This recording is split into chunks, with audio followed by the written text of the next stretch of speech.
Hello, hello, hello.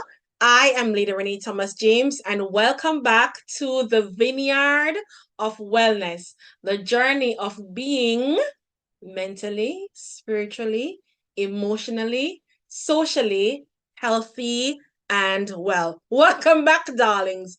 Welcome back and Happy New Year. This is the first episode of the season. If you are watching on YouTube, hi, hello. How are you doing? It's the first time you're seeing me for this year it's the first episode on YouTube. And if you are listening on your favorite podcast stream, hi, hello. How are you doing? How is your heart? How have you been feeling lately? How was the holiday season? For me, I've been doing well. I started off this year on a calm, cool, collective type of feel, but no nonsense. Like y'all, last year, as many of you know, was my rest year. And this year, I am kicking things back into gear. However, all in due time. Like, while I feel so pumped to go, I still have it in the back of my mind that we're not facing burnout this year, darling. We're not. Burnout is not for the Lord's people, and I can't afford to go back there. I do not want to go back there. So last year was a good test to me taking things slow, and this year will be me continuing that. I really loved last year for me. Like it was challenging, but I loved the last year for me. So before we get into things, I am wanting to start this new thing where I start these episodes or these podcast episodes with three things I'm liking for this week. Three things I'm liking for this week. And the first one comes to us, it's my Stanley Cup that I got from my daughter for Christmas. Like when I saw this, when I saw this, I screamed. Like I she gave me also the stickers. If you are listening, you can't see it, but then if you get a chance to see it on YouTube, fine. But she gave this to me, and the stickers are just like when I saw it, I'm like, she knows me too well. Like, and I have a few more stickers that I want to place, but she knows me so well. So I'm loving this 40-ounce Stanley tumbler. Yeah, sorry, I have lipstick on it, but this is my current favorite thing, also with my stickers. Favorites. And I don't make it I never miss an opportunity to tell her that I'm loving it. Love it.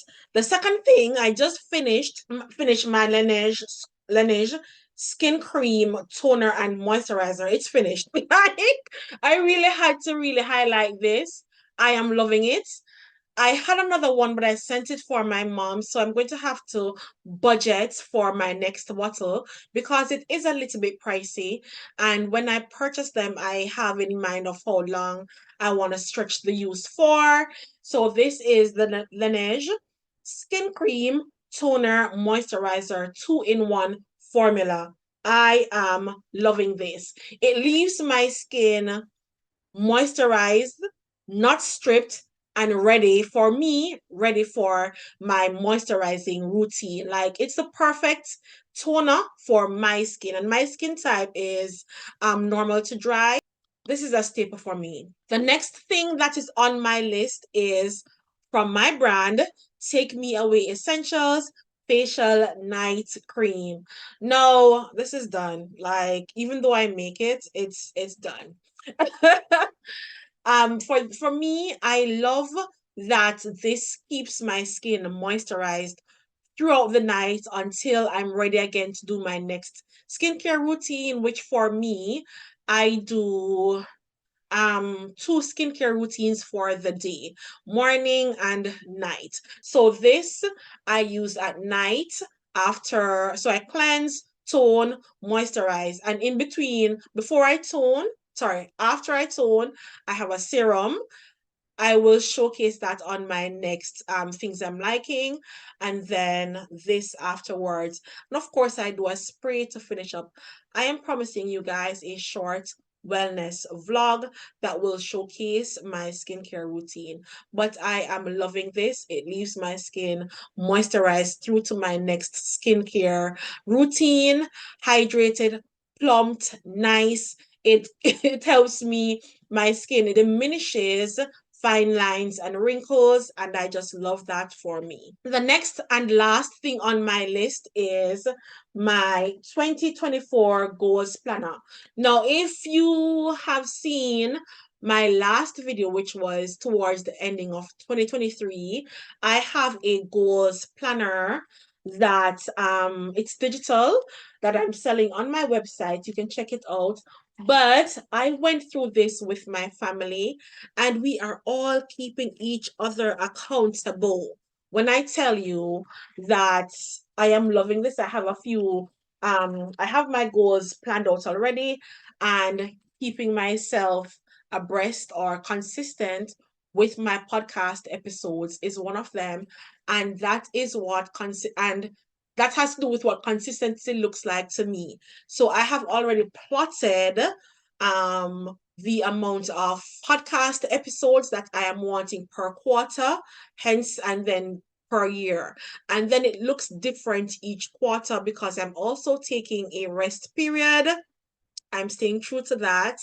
And also, when it gets down to like the busy holiday period, I have a strategy for that as well. So I went through all of that using my 2024 goals planner. I will have that link below for you. Thank you for staying with me through that. It is something that I am wanting to incorporate into my episodes. Let me know if you're liking that. Please comment below. And if you're listening on podcast streams, you can send me, you can either leave a review, let me know if you're liking that, or you can send me a voice note on Spotify. I'm loving that. Today, we will be talking about our mental well-being, and more so, 5 ways to handle your mental load without facing burnout. Now, this is particularly important to me because before I took my hiatus last year, your girl went through a few seasons where I faced burnout, and every time I hit burnout, my body tells me that I'm going there before I get there. And of course, because we're doing all the things, being all the things to everyone and everything, and the business and the family, and you name it, all the hats we wear as wives, moms, individuals, different people in society, we want to be all the things for everyone, but then we forget that this is our temple. And without this, we can't live. We can't do all the things for ourselves, and we can't do all the things that we want to do or be in society. And with every burnout, I can be honest with you, I knew I was heading burnout because my body tells me. So I pay no attention to that and go straight to the wall and hit rock bottom sometimes. And your body takes time to get back to normal. For some people, it's 3 months, 6 months, 9 months, a year. And believe it, it can go up to years with an S. And I say that because people sometimes don't give themselves or their bodies the opportunity to revitalize themselves, their bodies, to consider the things that they're feeding themselves, be it mentally, spiritually, and that affects your emotional and your social well-being. And if we're not careful, we are zombies in this world. And we tend to want to operate outside of greatness, when sometimes what we need to do is step back, take a moment, breathe, be in solitude for a minute, and then approach or have a plan for how you want to show up in this world. Because trust me, this world will strip you down without hesitation and then feed you to the cemetery. So you have to remember you as a temple as an individual, and also importantly, your family. So I'm going to give you 5 ways to handle your mental load without facing burnout. Number one, deep breathing. Y'all, I kid you not. Deep breathing. If you hear about the hype, when done properly, deep breathing is actually very good for your heart regulation. So I'm going to do it with you for the first time, right? And then I'm going to encourage that you do it on your own. So you're going to inhale on a certain amount of counts and exhale on a higher count. So for example, we inhale on 5 counts and exhale on 6, and you're taking it from your belly. So inhale, 1, 2, 3, 4, 5. Exhale, 1, 2, 3, 4, 5. Everything. Now, when you do that repeatedly, you're releasing the stress hormones from your body. You're regulating your your heartbeat to a normal, what is considered to be a more normal heartbeat. Now, why I do this practice? Because I was having crazy amount of panic attacks. So my heart was racing because I'm panicking. But then when I started practicing my deep breathing, it helped a lot. And with deep breathing, second on my list is meditation. Now, for me, mindful meditation could be something that you're thinking about that's not negative. You're not thinking about that to-do list. You're not thinking about what is happening for tomorrow. You're not thinking about, if you're doing it depending on the time of day, you're not thinking about what's for dinner. You're not thinking about what is going to be for dinner tomorrow. You're not thinking about the laundry that wasn't done. You're either trying to keep your mind blank, or you're thinking about something that brings you warmth, that makes your heart smile. For me, it's plant chores, believe it or not. It could be playing with your pets. It could be your plant chores. It could be reading a book. If you're a Christian, it could be a scripture verse. It could be a worship song. It could be prayer. Believe it or not, sometimes during meditation, I drift off into prayer. It could be practicing gratitude, where you're just meditating on the things that you're grateful for. So number 1 is deep breathing. Number 2 is meditation, and you can meditate while you're deep breathing. For me, it's a vibe. I'm telling you. I do that every night before bed. It helps me to sleep better. It releases the stress hormones. I'm meditating on positive things that bring me joy, that makes my heart warm. So it helps me to go into tomorrow with a cheerful heart, a smile, warm feeling. And I love that for me.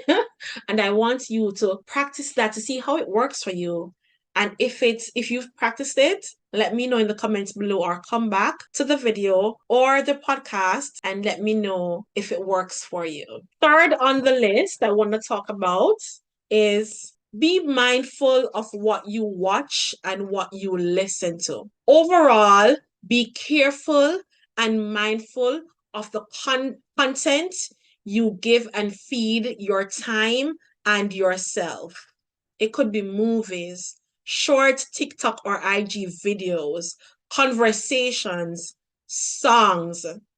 Pay attention and observe your body and being and how it reacts to certain content and certain conversations. When I say that, I mean, do you get tense in certain conversations? Do you get nervous? Are you panicking? When you listen to certain songs, are you angry? Are you frustrated? Do you get anxious? When you watch certain movies, are you nervous?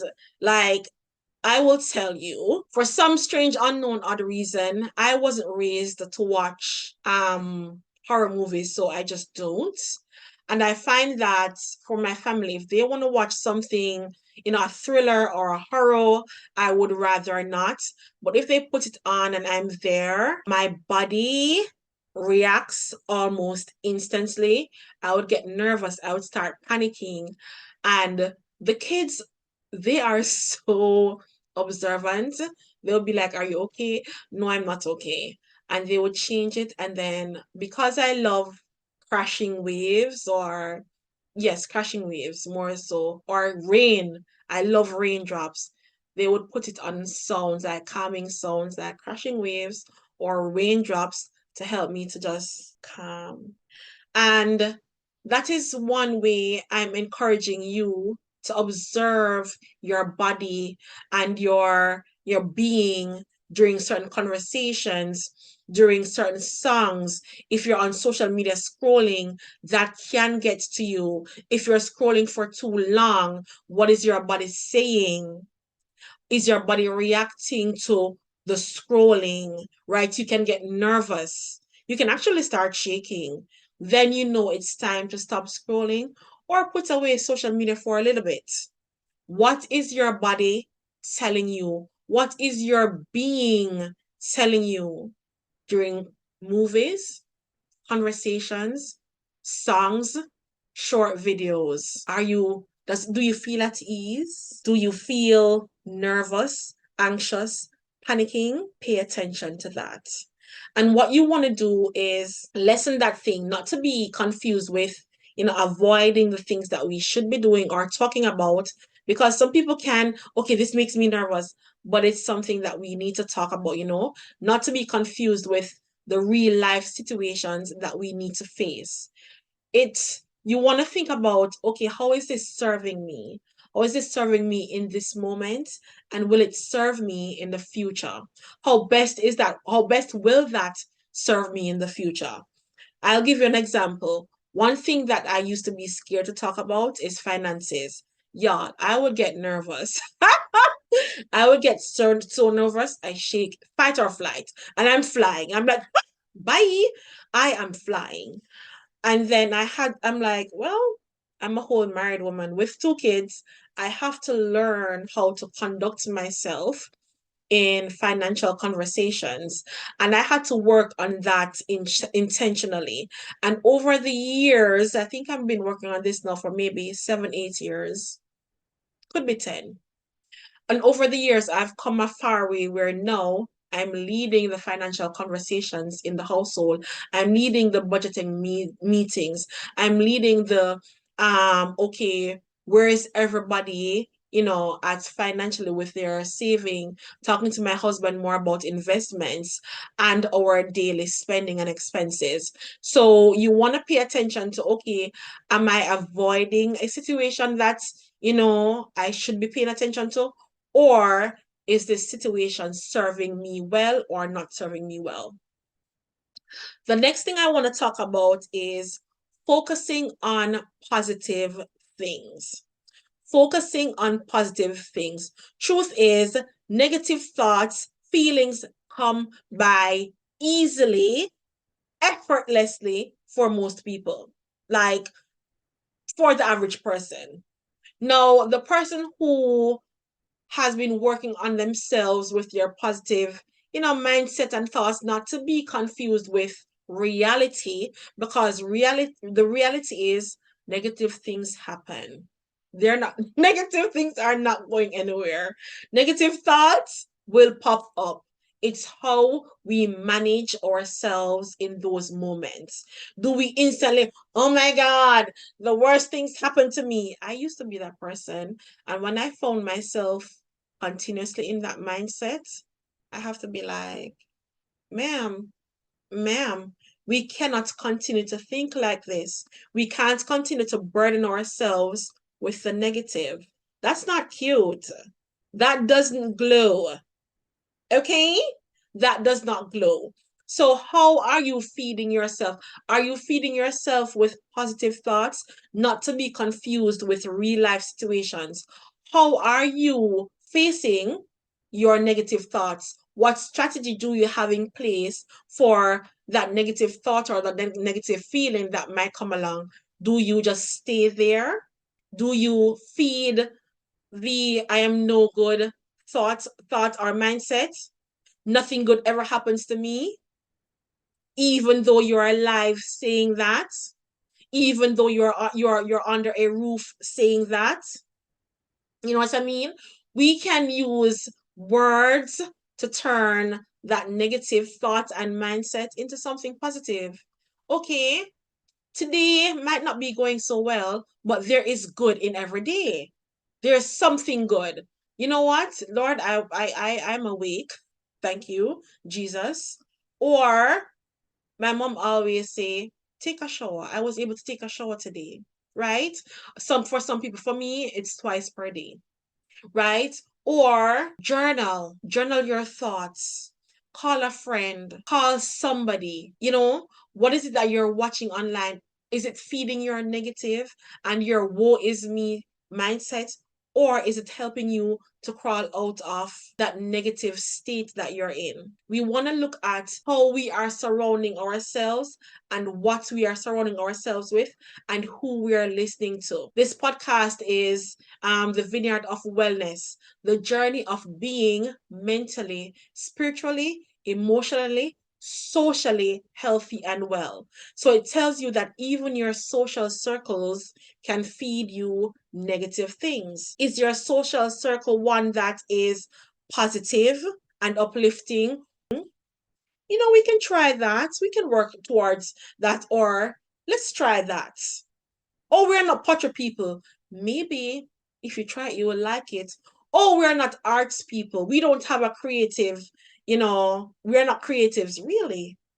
You might have that one thing where you're good at taking photos, writing, writing poetry, or pottery, or sewing, whatever that thing is. You can never tell. You can be good at screenwriting, writing a play for your local church or school or group. You can never tell. You could have a knack for fashion where you put together a certain style for within a certain niche, right?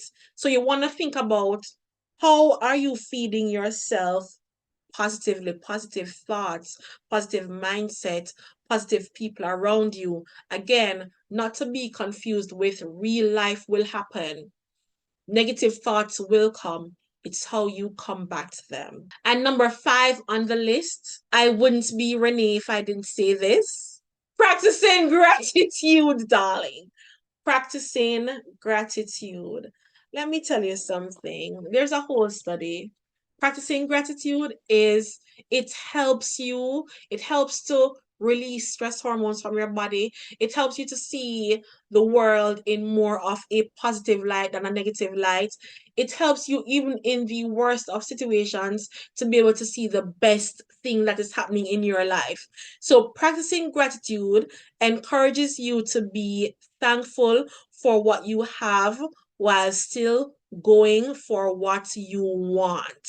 Being mindful about, the things that you're going after, but still being grateful and thankful for where you're at. I may not be where my goals say I want to be. Like, y'all see it, I have goals. I'm grateful that this is Saturday night and I'm keeping a promise to myself that this podcast is going out to my YouTube channel on Sunday at 1 p.m. and also to my podcast streaming channels on Wednesday at 10 a.m. I'm keeping that promise to myself. I'm grateful that I'm able to, y'all should see the room, to just sit, block out the fact that I wasn't able to clean the room yet, and still provide a nook to conduct this podcast episode. Gratitude is a thing. It's a vibe. And I can say it's a vibe now with a smile on my face because gratitude has gotten me through tough times. No crying, Renae. Oh my God. I turned 40 and my tear ducts start working again. Wow. Woo! But I'm able to give thanks for the little things. for my family, being together, working towards even continuing to keep that together. I'm thankful for finishing this goal book because this is maybe 3 or 4 years in the making. I'm thankful for being a plant mom and really thrusting myself in this. I'm thankful for the friends I have, the relatives I have, the relationships I have with my mother and my brother. I'm very close with both of them. I just finished talking to my brother, by the way. I'm thankful for my children and who they are becoming, even though it's challenging being a mom and steering them in the right way. But I'm thankful for who they are becoming and understand that we are all becoming. I'm thankful for the woman that I am today. No tears.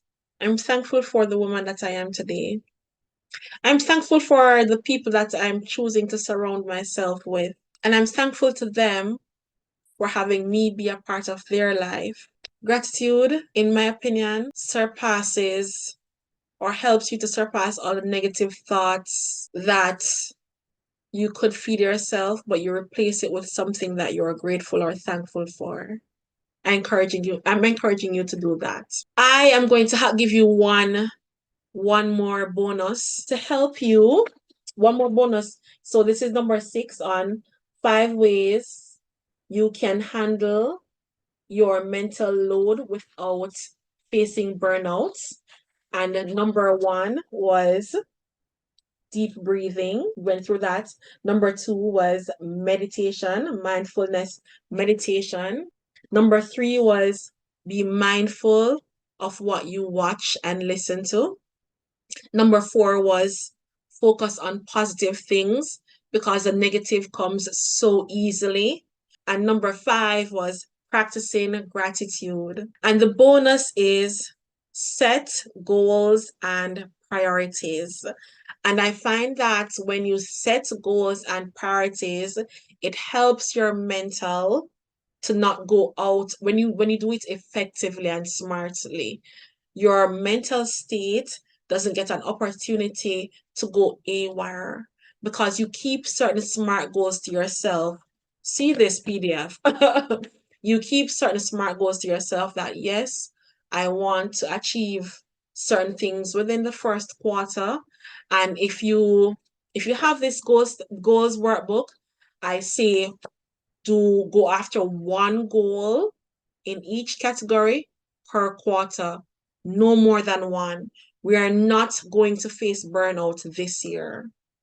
Burnout is not a thing for 2024. It's not my thing. It's not a thing. Leave it. Leave it in 2022, 2021, 2023, 2020. Bye. So setting goals and priorities. For example, a goal of yours could be journaling for 3 days out of the week. If you're just starting to journal, you might not want to journal every day, and that's okay. That's okay. We're not judging here. Once or twice or 3 times for the week to get yourself into the groove. And I do have a journal prompt video. I am going to do a new one this year, sometime this year, but I do have a journal prompts that I will link it below. The second one, for some reason, is doing so much better on every platform than the first one. So I link both of them below. So you can journal your thoughts. It can help you along the way, right? Another goal could be start meditating 3 days out of the week before bed. Deep breathe and meditate. Think about something positive that makes your heart warm before bed. 3 nights per week. No one is saying you have to do it every day because if you don't want to, that's okay. And if you want to, that's okay. Also, taking walks. It could be solo walk sessions, or it could be with your family, it could be with a friend, right? If you have a pet, it could be with the dog or the cat, whatever, it could be with whatever pet you have. Solo walk session. These are some ways that you can feed your being positive things, right? Being mindful of how you're going to help yourself mentally so that we're not facing burnout this year. Thank you for listening. Thank you for listening. I actually had fun doing this episode. I have fun a lot of episodes, but this episode I found myself smiling a lot. And you guys can tell me if I'm always smiling, I'm not sure. But I found myself smiling a lot and my heart was warm a lot. Like, woo, woo. It felt good. So thank you for staying with me. If you are not already subscribed, please consider subscribing to my YouTube channel, or if you are listening to me on whichever wherever you listen to podcasts, give your girl a subscribe. Thank you. And also, if you're liking this on your podcast stream, feel free to leave a review, as that helps me out in the eyes of the algorithms. And if you are listening on YouTube, let me know below if you will be incorporating some of these tips or ways to help you mentally so that you don't face burnout, or are you already doing some of these things to help yourself? Let me know in the comments below. Like, subscribe, comment, and I will see you, or we will catch up in the next one. Thank you and have a beautiful rest of your week.